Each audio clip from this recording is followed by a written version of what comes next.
قرب قیامت کا ایک ایسا فتنہ جس کا خوف اور دبدبہ ہر زمانے میں پایا جاتا تھا۔ اس فتنے کا ذکر اگر صحابہ کرام کی مجلس میں ہو جاتا تو صحابہ کرام زاروں قطار رونا شروع کر دیتے اور اس فتنے سے اللہ پاک کی پناہ مانگتے۔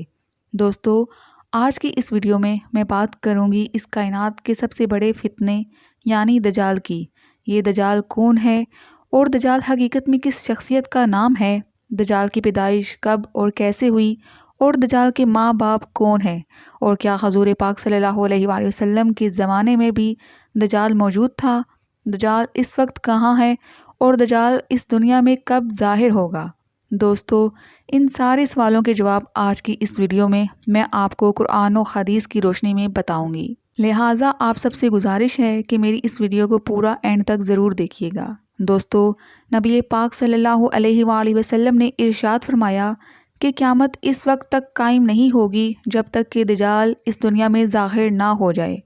دجال کی ظاہری نشانیاں اور شکل و صورت کے بارے میں نبی پاک صلی اللہ علیہ وآلہ وسلم نے ارشاد فرمایا کہ دجال چھوٹے قد کا ہوگا اور وہ بدصورت ہوگا، وہ ایک آنکھ سے اندھا ہوگا اور اس کے دونوں پاؤں ٹیڑھے ہوں گے اور اس کے جسم میں بہت زیادہ بال ہوں گے اور اس کے سر کے بال گنگریالے ہوں گے، اس کا رنگ سرخ اور گندمی ہوگا اور اس کی ناک طوطے کی چونچ جیسی ہوگی۔ اور دجال کی سب سے واضح نشانی یہ ہوگی کہ اس کے ماتھے پر کافر لکھا ہوگا، جس کو ہر مسلمان پڑھ لے گا، چاہے وہ پڑھا لکھا ہو یا پھر ان پڑھ ہو، لیکن کافر اور فاسق لوگ اس کو نہ پڑھ سکیں گے۔ دوستو، دجال جب اس دنیا میں ظاہر ہوگا تو لوگوں کے سامنے وہ پرہیزگار بن کر رہے گا تاکہ لوگ زیادہ سے زیادہ اس کی پیروی کریں، لیکن اندر سے وہ کافروں کی طرح ظالم ہوگا۔ دجال سب سے پہلے نبوت کا دعویٰ کرے گا اور جب اس کے ماننے والوں کی تعداد زیادہ ہو جائے گی تو اس کے بعد یہ خدائی کا دعویٰ کر دے گا۔ دجال ایک بہت بڑی سواری پر سوار ہو کر پورے روئے زمین پر گردش کرے گا اور وہ سواری اتنی بڑی ہوگی کہ اس کی آنکھوں کا درمیانی فاصلہ 40 گز ہوگا۔ دوستو، دجال کے پاس بے شمار طاقت اور بے شمار مال و دولت کے خزانے ہوں گے اور اس روئے زمین کی زیادہ تر نہروں پر اس کا قبضہ ہوگا اور یہ لوگوں کو گمراہ کرنے کے لیے طرح طرح کی شودہ بازیاں دکھائے گا۔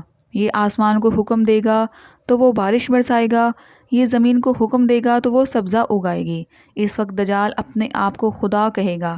جو لوگ اس کو پیروکار بن جائیں گے ان کو یہ مالا مال کر دے گا اور وہ لوگ عیش و عشرت کی زندگی گزاریں گے، اور جو لوگ دجال کو خدا ماننے سے انکار کر دیں گے تو یہ ان کو قتل کر دے گا۔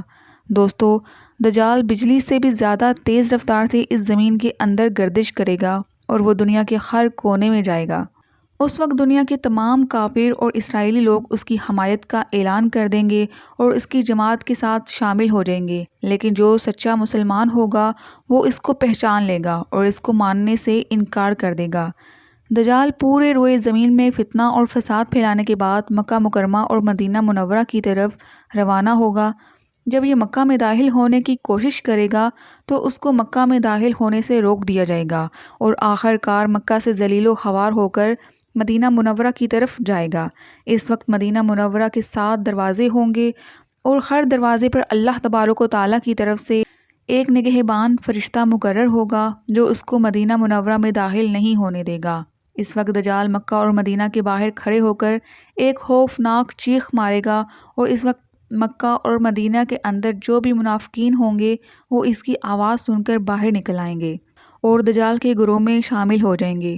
دوستو، دجال 40 دن تک دنیا میں رہے گا اور آخر کار امام مہدی علیہ السلام اور حضرت عیسیٰ علیہ السلام کے ساتھ دجال کا مقابلہ ہوگا۔ اس وقت دجال کا لشکر دنیاوی اعتبار سے مسلمانوں سے زیادہ مضبوط اور زیادہ طاقتور ہوگا۔ اس وقت مسلمانوں اور دجالی گروہ کے درمیان ایک بہت بڑی جنگ ہوگی اور اس جنگ کے اندر دجالی ہار جائیں گے۔ دجال کے لشکر کو بہت بری طرح ہار کا سامنا کرنا پڑے گا اور اس وقت دجال حضرت عیسیٰ علیہ السلام سے ڈرتے ہوئے فلسطین کی طرف بھاگے گا اور حضرت عیسیٰ علیہ السلام اس کا پیچھا کرتے ہوئے اس کو مقام لوط پر پکڑ لیں گے اور اللہ تبارک و تعالیٰ کے حکم سے دجال کو قتل کر دیں گے۔ دوستو، اب بات کرتے ہیں کہ دجال کون ہے اور اس کے ماں باپ کون ہیں۔ دجال کی پیدائش کے متعلق مختلف روایات ملتی ہیں، جیسا کہ نبی کریم صلی اللہ علیہ وآلہ وسلم کے دور کی مسلمان مکہ سے مدینہ کی طرف ہجرت کر رہے تھے کہ انہی دنوں میں مدینہ کے اندر ایک یہودی عورت نے ایک بچے کو جنم دیا جو کہ پیدائشی کانا تھا۔ پیدائش کے اعتبار سے یہ بچہ بہت عجیب و غریب تھا۔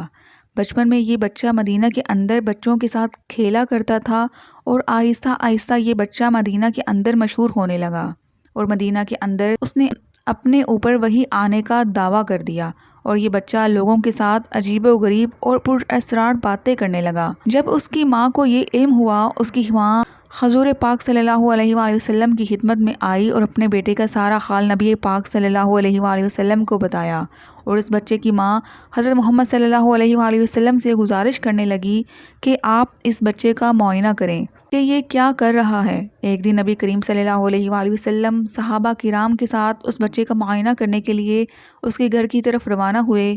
راستے میں انصار بچوں کے ساتھ آپ صلی اللہ علیہ وآلہ وسلم نے اس بچے کو کھیلتے ہوئے دیکھا۔ اس بچے کا نام ابن سیاد تھا۔ اس وقت آپ صلی اللہ علیہ وآلہ وسلم کے ساتھ عمر بن خطاب رضی اللہ تعالی عنہ اور دیگر صحابہ کرام بھی موجود تھے۔ اس وقت ابن سیاد بلوغت کے قریب تھا لیکن جوان نہیں ہوا تھا۔ آپ صلی اللہ علیہ وآلہ وسلم اس کے قریب گئے لیکن اس کو پتہ نہ چلا تو آپ صلی اللہ علیہ وآلہ وسلم نے اس کی کمر پر ایک ضرب لگائی اور ابن سیاد سے فرمایا، کیا تم گواہی دیتے ہو کہ میں اللہ کا رسول ہوں؟ تو ابن سیاد نے آپ صلی اللہ علیہ وآلہ وسلم کی طرف دیکھا اور کہا کہ میں گواہی دیتا ہوں کہ آپ اللہ کے رسول ہیں۔ اور پھر ابن سیاد نے آپ صلی اللہ علیہ وآلہ وسلم سے کہا کہ کیا آپ گواہی دیتے ہیں کہ میں اللہ کا رسول ہوں؟ تو آپ صلی اللہ علیہ وآلہ وسلم نے ابن سیاد کو چھوڑ دیا اور فرمایا کہ میں اللہ اور اس کے رسولوں پر ایمان لایا۔ اس کے بعد نبی کریم صلی اللہ علیہ وآلہ وسلم نے ابن سیاد سے پوچھا کہ تو کیا دیکھتا ہے؟ تو ابن سیاد نے کہا کہ میں سمندر پر عرش دیکھتا ہوں۔ تو اس وقت آپ صلی اللہ علیہ وآلہ وسلم نے ارشاد فرمایا کہ وہ ابلیس کی چال ہے۔ تو اس وقت ابن سیاد نے حضرت محمد صلی اللہ علیہ وآلہ وسلم کو بتایا کہ میرے پاس سچی اور جھوٹی خبریں آتی ہیں۔ یہ بات سن کر نبی کریم صلی اللہ علیہ وآلہ وسلم نے فرمایا کہ پھر تو تیرا معاملہ الٹ ہو گیا۔ نبی کریم صلی اللہ علیہ وآلہ وسلم نے ابن سیاد سے فرمایا کہ میں نے تیرے لیے ایک چھپانے والی چیز چھپائی ہے۔ دراصل اس وقت آپ صلی اللہ علیہ وآلہ وسلم نے اپنے دل کے اندر لفظ دخان چھپایا تھا۔ تو ابن سیاد آپ صلی اللہ علیہ وآلہ وسلم سے کہنے لگا کہ آپ نے دل کے اندر جو چیز چھپائی ہے وہ عدو ہے۔ اس پر آپ صلی اللہ علیہ وآلہ وسلم نے ارشاد فرمایا کہ ذلیل ہو جا، تیری قدرت بڑھ نہیں سکتی۔ اس وقت حضرت عمر رضی اللہ تعالی عنہ نے فرمایا کہ اگر آپ اجازت دیں تو میں اس کی گردن اڑا دوں۔ آپ صلی اللہ علیہ وآلہ وسلم نے ارشاد فرمایا کہ اسے چھوڑ دو، اگر تو یہ سچا ہے تو اسے قتل نہیں کر سکتا، اور اگر یہ جھوٹا ہے تو اسے قتل کرنے میں کوئی بھلائی نہیں۔ دوستو، مدینے کے لوگ ابن سیاد کے بارے میں کہا کرتے تھے کہ بعض شیاطین اس کے پاس آتے تھے جو اسے عرش الہی کی خبریں دیا کرتے تھے، جبکہ آپ صلی اللہ علیہ وآلہ وسلم نے ابن سیاد کے بارے میں سکونت اختیار کی ہے، کیونکہ آپ صلی اللہ علیہ وآلہ وسلم کی طرف یہ وحی نہیں کی گئی کہ ابن سیاد کی حقیقت کیا ہے، جبکہ بعض لوگ ابن سیاد کو ہی دجال مانتے ہیں، اور چند صحابہ کرام کا خیال بھی یہی تھا کہ ایک دوسری روایت میں ملتا ہے کہ حضرت عمر رضی اللہ تعالی عنہ آپ صلی اللہ علیہ وآلہ وسلم کے سامنے ابن سیاد کو دجال کہا کرتے تھے، لیکن آپ صلی اللہ علیہ وآلہ وسلم نے نہ ہی اس بات کا اقرار کرتے اور نہ ہی انکار کرتے۔ دوستو، ابن سیاد کے اندر ایسی بہت ساری نشانیاں موجود تھیں جو کہ ہو بہو دجال کی نشانیاں تھیں۔ یہی وجہ ہے کہ اس دور کے اندر صحابہ کرام بھی ابن سیاد کو دجال کہا کرتے تھے، اور بعض مفسرین کا یہ کہنا ہے کہ ابن سیاد ہی وہ شخص ہے جو قیامت کے قریب دجال بن کر ظاہر ہوگا۔ حضرت ابو سعید خضری رضی اللہ تعالی عنہ بیان کرتے ہیں کہ ابن سیاد مجھ سے کہنے لگا کہ میں دجال کے ماں باپ کو بھی جانتا ہوں اور دجال کو بھی جانتا ہوں۔ تو اس وقت حضرت ابو سعید خضری رضی اللہ تعالی عنہ نے ابن سیاد سے کہا کہ کیا تو اس بات کو پسند کرتا ہے کہ تو ہی دجال ہو؟ تو اس وقت ابن سیاد نے کہا کہ اگر مجھے دجال بنایا گیا تو میں اس بات کو ناپسند نہیں کروں گا کہ میں دجال بنوں۔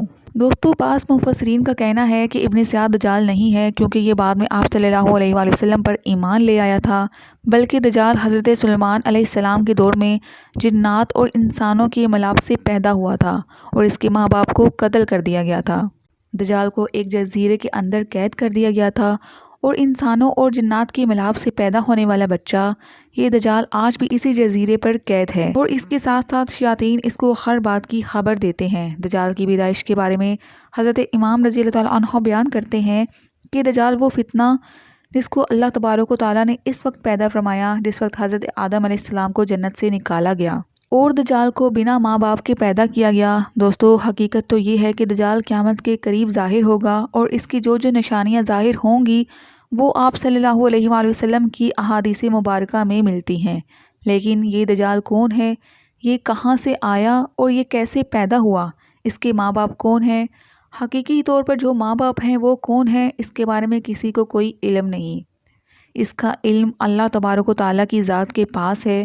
اللہ تعالیٰ بہتر جانتا ہے کہ دجال حقیقت میں کون ہے اور وہ کیسے پیدا ہوا، اور اللہ تبارک و تعالیٰ سے دعا ہے کہ اللہ پاک اپنے پیارے حبیب حضرت محمد صلی اللہ علیہ وآلہ وسلم کے صدقے ہم سب کو دجال کے فتنے سے بچائے، اور ایمان کی سلامتی کے ساتھ ہمیں زندگی گزارنا اور مرنا نصیب فرمائے۔ آمین ثم آمین۔ ناظرین، ملتے ہیں اپنے نئی ویڈیو میں، تب تک کے لیے اپنی دعاؤں میں یاد رکھیے گا۔ اللہ حافظ۔